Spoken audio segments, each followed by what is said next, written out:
ස්වර්ණමාලී මහසෑ රජාණන් වහන්සේ යනු උදෙක් ගොඩනැගිල්ලක් නොවෙයි. එය බෞද්ධ ජනතාවගේ අතිමහත් ගෞරවයට පාත්‍ර වූ ජීවමාන බුදුරජාණන් වහන්සේ ලෙස සැලකෙන පුණ්‍ය භූමියකි. මේ නිසාම ස්වර්ණමාලී සෑරජාණන් වහන්සේ හා බැඳුණු අසිරිමත් සිදුවීම් හා හාස්කම් පිළිබඳව ජනප්‍රවාදයේ වගේම වර්තමානයේත් නිතර ඇසෙන්නට ලැබෙනවා. මහාවංශයේ සඳහන් වන පරිදි ස්වර්ණමාලී සෑරජාණන් වහන්සේ තුළ බුදුරජාණන් වහන්සේගේ ද්‍රෝණයක් ධාතුන් වහන්සේලා නිදන් කර තැබෙනවා. ලොවෙනත් කිසිදු තැනක මෙතරම් විශාල ධාතුන් ප්‍රමාණයක් එකතැන වැඩ සිටින්නේ නැහැ. බුදුරජාණන් වහන්සේ පරිනිර්වාණ අවස්ථාවේ අධිෂ්ඨාන කළ පරිදි ශාසනය අවසාන වන කාලයේදී ලෝපුරා විසිරී ඇති සියලු ධාතුන් වහන්සේලා ස්වර්ණමාලී සෑරජාණන් වහන්සේ වෙතට වැඩම කර බුදුරජාණන් වහන්සේගේ රූපය මැවී ධර්මය දේශනා කර ඉන්පසු අතුරුදන් වන බව ධාතු පරිනිර්වාණය විශ්වාස කෙරෙනවා. පොහොය දිනවල සහ විශේෂ පින්කම් අවස්ථාවලදී සෑරදුන් මතුපිටින් අසාමාන්‍ය ආලෝක ධාරා විහිදෙන බවත් කිසිවෙකුත් නැති නිහඬ වේලාවන්හිදී සෑය දෙසින් ඉතා මිහිරි පිරිස් සජ්ජායනා ඇසෙන බවත් බොහෝ බැතිබතුන් අත්දැකීමෙන් පවසන කරුණක්. ස්වර්ණමාලී සෑරජාණන් වහන්සේ ආරක්ෂා කරන බව කියන විශ්වකර්ම දිව්‍ය පුත්‍රයා සහ ස්වර්ණමාලී දේවාංගනාව වැනි දේවතාවුන් පිළිබඳ විවිධ කතා පවතිනවා. ඇතැම් අවස්ථාවල සෑය අසල සුදුවතින් සැරසුණු අත්භූත පුද්ගලයන් සැරිසරන බවත් ඔවුන් මොහොතකින් නොපෙනී යන බවත් වන්දනාකරුවන් පවසනවා.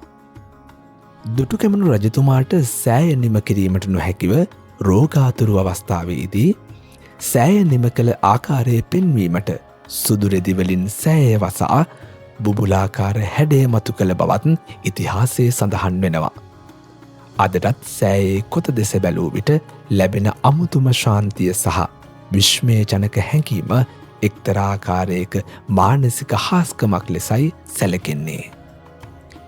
සෑයට කොත් පලදවන අවස්ථාවේදී හෝ සුවිශේෂී පූජාවන් පවත්වන විට දැඩි පෑයීමක් තිබුණත් අහස වලාකුලින් බරවී සිසිල්ල සෙවනක් ලැබීම හෝ මල් වැසි වැසීම වැනි ස්වභාවික ප්‍රාතිහාරයන් සිදු වූ බව බොහෝ දෙනා පවසනවා.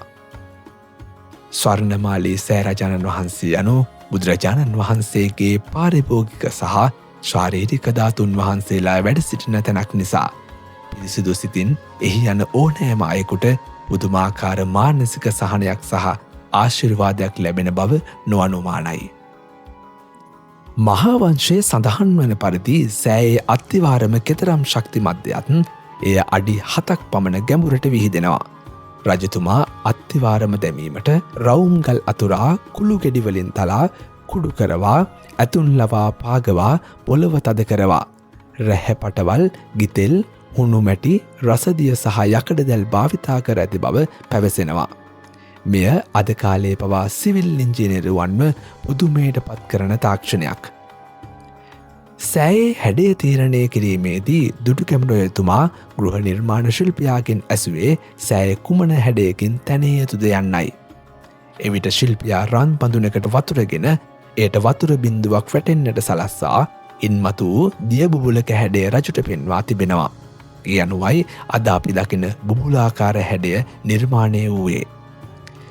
මහසෑය තබාගෙන සිටින්වාක් මෙන් නිමවා ඇති ඇත්රූප 344කින් යුත් පවුර ඉතා සුවිශේෂී. මෙයින් සංකේතවත් කරන්නේ මහසෑයට ඇති ශක්තිමත් ආරක්ෂාව සහ ගෞරවයයි.